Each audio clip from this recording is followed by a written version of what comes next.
Care package over Look here. where I am. No, what? Did you fall off the map? I kind of, yeah. Help me! Help me! And then I fell off the map. Are you kidding? Wait, how? My game crashed.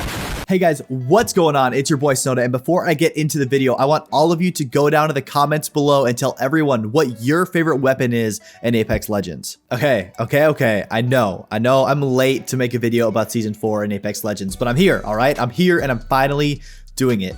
From those of you who have seen my League of Legends content, you might be wondering, why the heck are you making an Apex Legends video? Well, I hate to say it, but EA's marketing really worked on me this time. All it took was me seeing Shroud's sponsored video for me to dive back into this game for the first time since Season 1.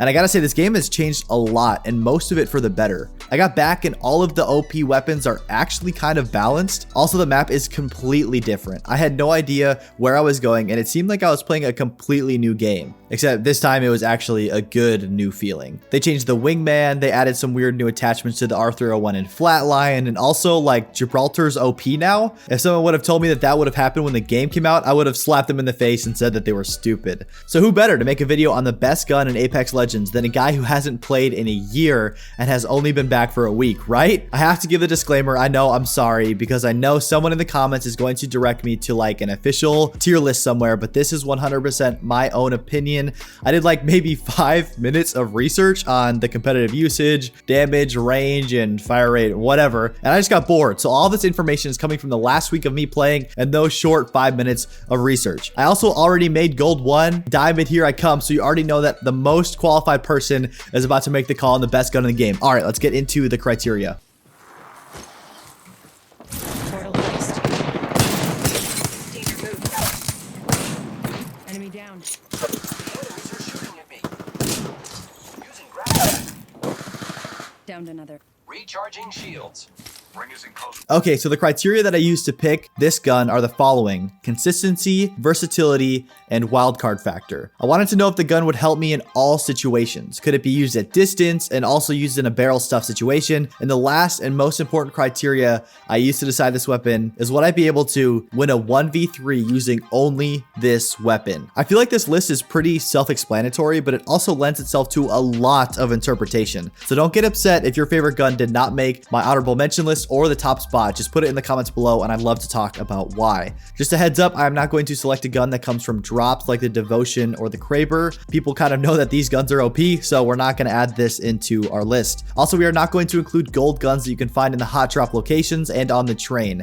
As much as I'd love to pick the gold P2020, it wouldn't be fair because the other P2020s around the map do not offer the same damage and versatility as the gold one does. Great, now that we have that out of the way, we can begin the process of picking the best gun, but I thought it would be a little customary to build a little tension and talk about my honorable mentions first. I have 3 honorable mentions and I want you to wait until the end to see what my favorite gun is, but I am aware that I'm posting a video on YouTube and you can just cut and skip to the end of the video, but please don't do that. I need the watch time.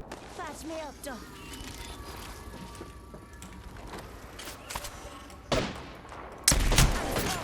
Taken fire.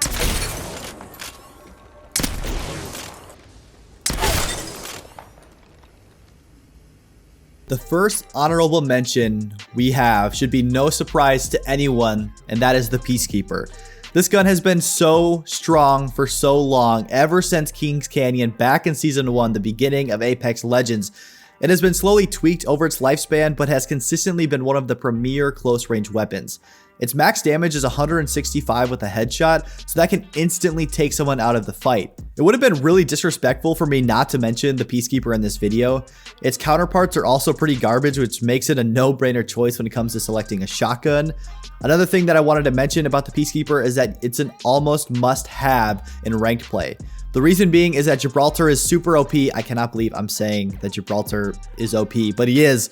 He's super OP in the current meta, so having a gun with really high burst potential like the Peacekeeper is really important for those close range fights that you will inevitably get into. The main reason why this didn't get my top spot is that it is only good for short range, right? Remember my criteria, one of the things had to be versatility in all ranges and situations. With the choke, it has more potential for mid-range fights, but for the most part, it is pretty limited with its range and small magazine. The second honorable mention that we have is the R99. I'm sure many of you thought that this was going to be the best gun, but it just missed the mark. I will pick up an R99 in most situations because it's just a great gun. I think the R99 is a little bit better than the R301 due to its larger clip size and larger DPS, but they are very similar weapons. The R99 suffers from the same issues as the Peacekeeper. It is weak at mid to long ranges, and it's hard to hit shots even at medium distance because of its slow bullet speed, but it will absolutely shred someone up close. But you need to make sure that you can get close in order for this gun to be useful. I'm sure you've seen Shroud shred someone at range with the R99, but that's because it's Shroud and you will likely not find the same success. Another downside to this gun is that it has a relatively small clip. A rare or epic extended mag is almost mandatory if you are thinking about using this weapon with any sort of success. The fire rate is just so high that you will blow through your ammo so fast. And this leads me to my next point about the R99 and why I just barely kept it out at the top spot. And that is that it's just a difficult gun to control. If you cannot control the recoil on this gun, then you cannot hit most of your shots, and then it's kind of just pointless at that point. You can burn through a ton of ammo without effectively utilizing its DPS. And I know, Shroud and other signed pro players love to use the R9. It is likely the most used gun when you watch pro streams, but the reason for this is that they're pros. And I know that kind of seems like a cop-out answer, so I'll explain it a little bit more. Pros are great at getting multiple kills in a game, and this seems obvious, but there's a very important point. For example, if you go and watch one of Shroud's recent VODs, you will see that him and his teammates usually get a ton of kills over the course of the game. This allows them to get the best loot and gun attachments.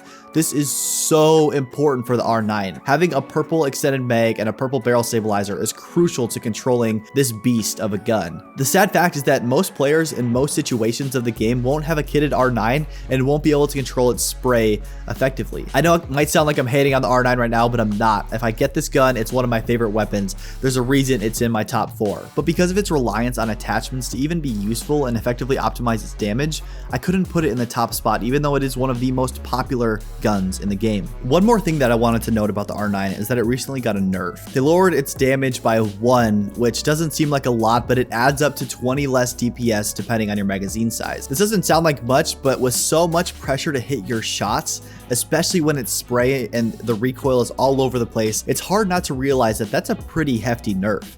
The nerf definitely brings the R9 back in line with other weapons, but it would still be in my S tier. That's why it's in my honorable mentions list. I just wanted to bring it up because it isn't as strong as it has been in the past. Okay, coming in at my third honorable mention, we have the Wingman. This gun has gone through a lot of changes recently and has now dropped its potential attachments down to 2 instead of 3. When I got back into this game, I was really confused by this and thought that they had completely gutted the Wingman, but I guess not because they added headshot damage to level this out.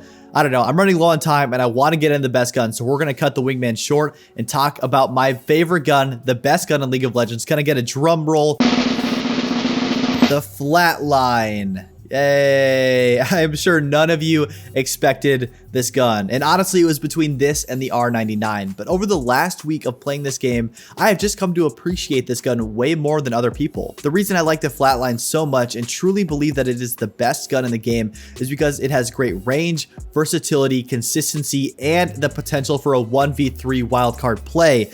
Remember the criteria, people. The Flatline uses heavy ammo and is great at long range shots. Especially with the addition of the Anvil receiver, this gun can pack a great accurate punch at very long ranges. The Anvil receiver allows you to conserve ammo by taking single shots, and it just does so much damage. It also increases the accuracy and is just such a great hop up. The Flatline is also great up close because of its ability to spray very consistently. Yes, I know, spray and consistency are not two words that usually go together, but trust me, in this situation, it kind of works. It does have short rate of fire, but in my opinion, this is what makes this gun so great and so consistent. When you're in a close range situation, when you have to spray and pray, you know you are going to hit your shots because you have time to line them up and maximize your DPS. Another great thing about the Flatline is its hip fire accuracy. The Flatline is not like most guns. It has a spray area of a short rectangle. This is very unconventional and kind of weird, honestly, but is kind of OP at the same time. This increases your odds of hitting your hip fire shots by around 50% because instead of worrying about the total up and down spread, you only need to worry about your aim side to side. This is such a small thing, but made me really appreciate this gun on a different level. Not only does it increase the ease of hitting hipfire shots, but it also allows you to get headshots up close and annihilate players. The next thing I like about the flatline is that its recoil is very manageable. It has a little jitter from left to right, but other than that, it is a very consistent weapon and can 200 to 0 anyone with one magazine if you hit most of your shots. Also, unlike the R9 or R301 with the purple extended mag, this gun feels like you never have to reload at a bad time. It has a slow rate of fire or single shot if you have the anvil receiver, but a lot of damage, so you feel very controlled when you are firing and in intense fights. You also don't run out of ammo too early either, which is always a great thing. I was so close to putting the Spitfire on this list for exactly that reason. It has a slow rate of fire with a large magazine, and it feels like you can just shoot forever. Alright guys, that's it for the video. Thank you so much for watching. Put your favorite gun down in the comments below. I'd love to interact with you guys there. And as always, this has been Snowda. Thank you so much for watching, and I will see you in the next video.